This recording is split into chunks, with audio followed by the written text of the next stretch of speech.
Once I roll the front and rear, excuse me.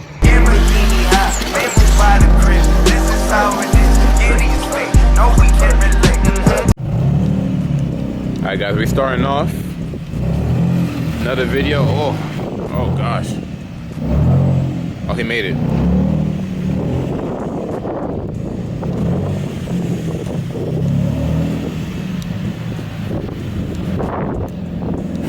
Scared me for a minute. I didn't know you were gonna clear that or not. Really? But you did. But yeah, you guys saw the last video. Worked on my car. Now we're working on Shane's. Yes, sir. Low car life right here. Lower your car, they said. Boards, 2 jacks. We got this though. You still won't fit. No? Nope. You need more Oh, I just fucked up my bumper budget. Oh, I see. Your bumper. Try to get that crossbar, you see that? Unless that's our strut tower. This is a sway bar right here. Yeah, let's not do that. No, I usually jack up some. Damn, it's behind.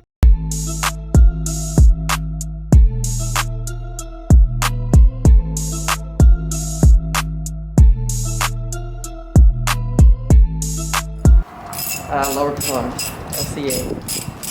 Front lower control arms. Mine bushings are blown on these ones because they're old. So. Both driver and passenger. Go down. We're gonna replace it with the icy boys. Still, oh yeah, I'm not gonna give me any more camber or anything, but on mine, right here is blown, so it's slapping. Like this is moving all around. Oh, I see. That's not good. It's drivable, but not good. Yeah, you always want to be safe, guys. Not sorry. We're on the side of the road calling you. Yeah, this is a big boy right here. Oh.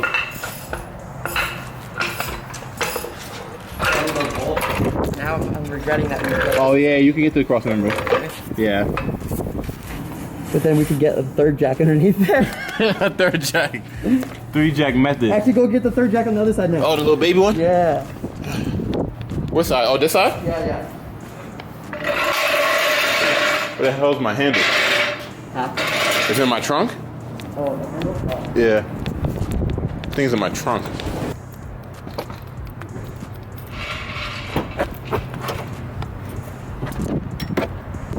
God, I had 2. It only took 3 jacks to get my car up. 3 jacks. So. Good thing we didn't need a 4. I know, right? We got to bust out the scissors. I was just about to say, we gotta bust out the scissor jacks.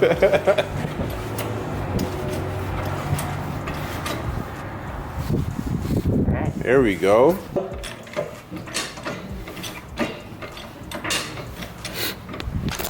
I still need more.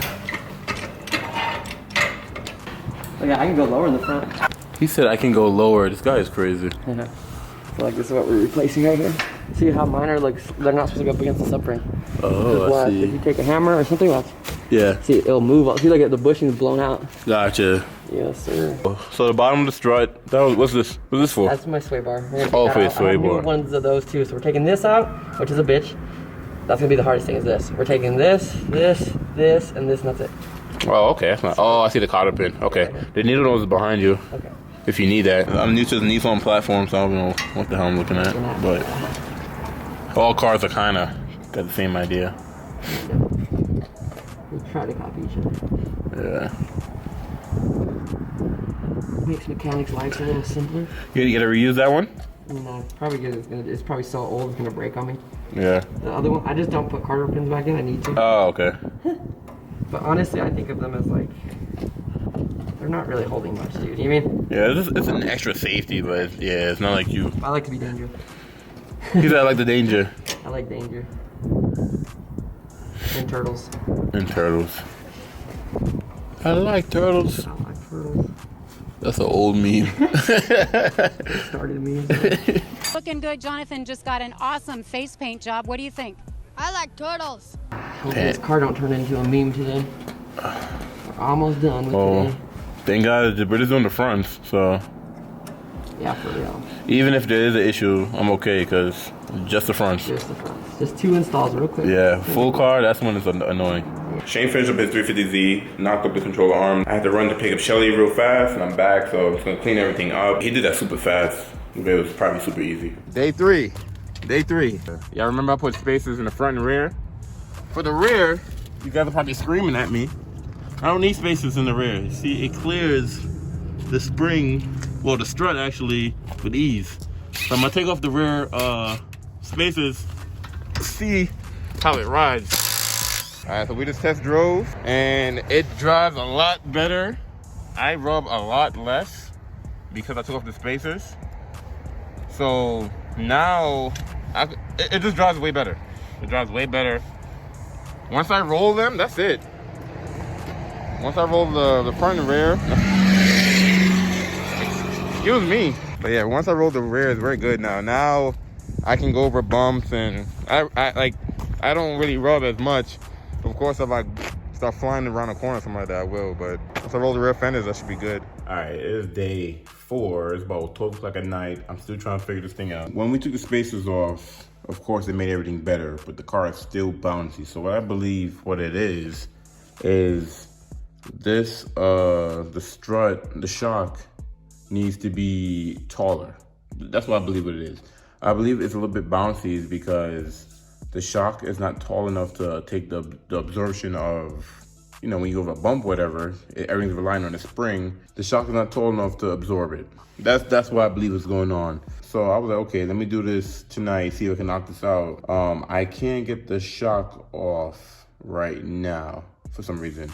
Like when I try to twist up top, it just keeps spinning.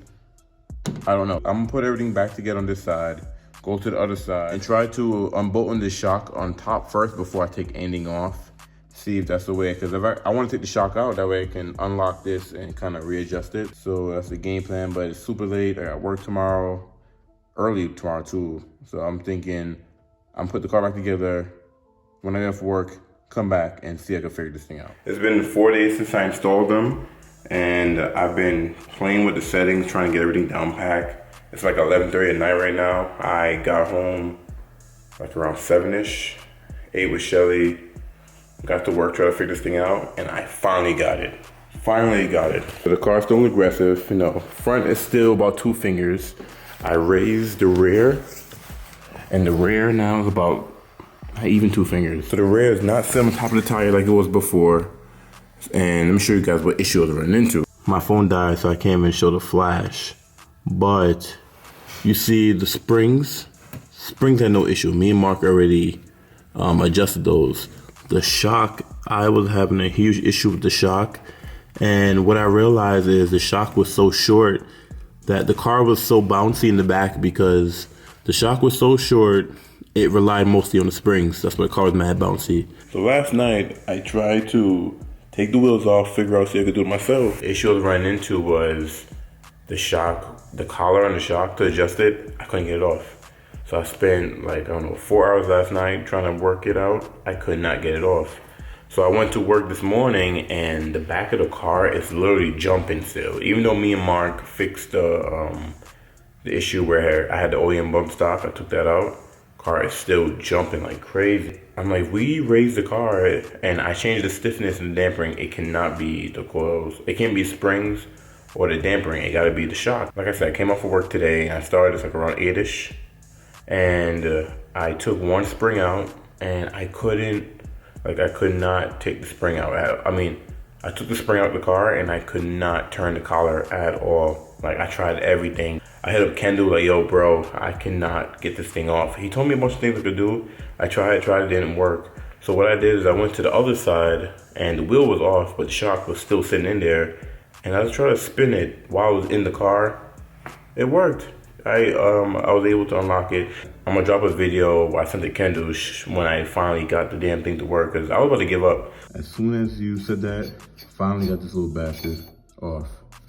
Now I go to the other side. I don't know, this thing was stupid tight for no reason. Like, I was texting Michelle saying, yo, Michelle, F the suspension, I'm done. I was about to put my OEM shocks back in the car. Like, I was just fed up with the car.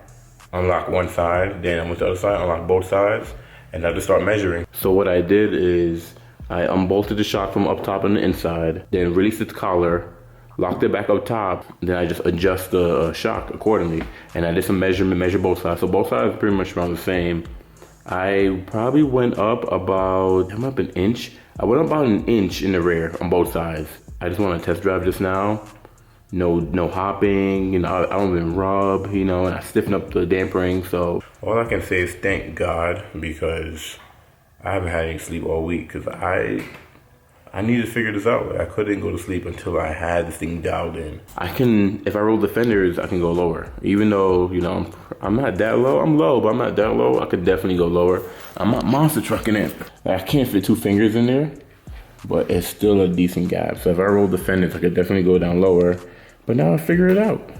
So now that I got the shocks where I want it, and it's not too stiff and it's not too soft. If I want to bother this thing again, I will, but I don't know, man. This thing has been an interesting experience. When you get coilovers, pretty much you're going to spend a lot of time dialing in that right suspension, because I changed the setup probably about like 15 million times this week. I had Shane help me. I had Mark help me. You know, I hit up a few guys for advice, Eric, Kendu, you know, so I'm so tired, I'm about to go to sleep. I still can't fly over a curb. I still can't fly over a bump at like 40 miles per hour, something crazy like that. I don't know, my suspension pretty stiff. I may rub a little bit, but now it's not as much as I was before. Today is Sunday. We installed the coilovers on this car on Monday.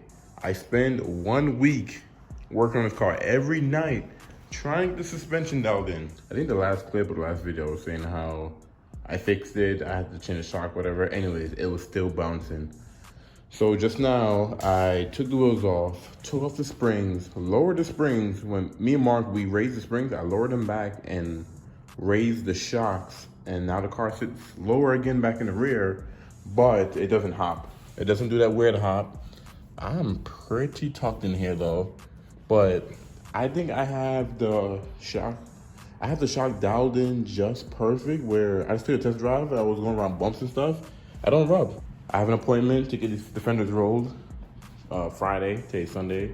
It's a tiny bit bouncy, and that means a lot, because the rear, the rear has been giving me so much problems, but I finally got it. So before I lowered the springs and raised the shocks, this morning I actually tried to, was it this morning? Yeah, this morning I tried to see what I can do, and it wasn't working. And I was backing on the driveway, my bumper, and cracked the paint in the car. It's not a big deal because I'm gonna get the car wrapped, but that is annoying. But yeah, this whole week, I've worked on this car every single night till like 12 o'clock. I don't know what time is it now. Oh, I gotta watch. It's 10 o'clock right now, so it's not as late as the other times. But I think I finally got the car semi-decent. It's not perfect, suspension's still not perfect. It's semi-decent. When you get coilovers, you're going to be fine-tuning this thing for a while. Like, the fronts slapped in perfect. It took me a whole week to figure out where I wanted the rears, and I still don't even have them exactly where I want them, but it's decent.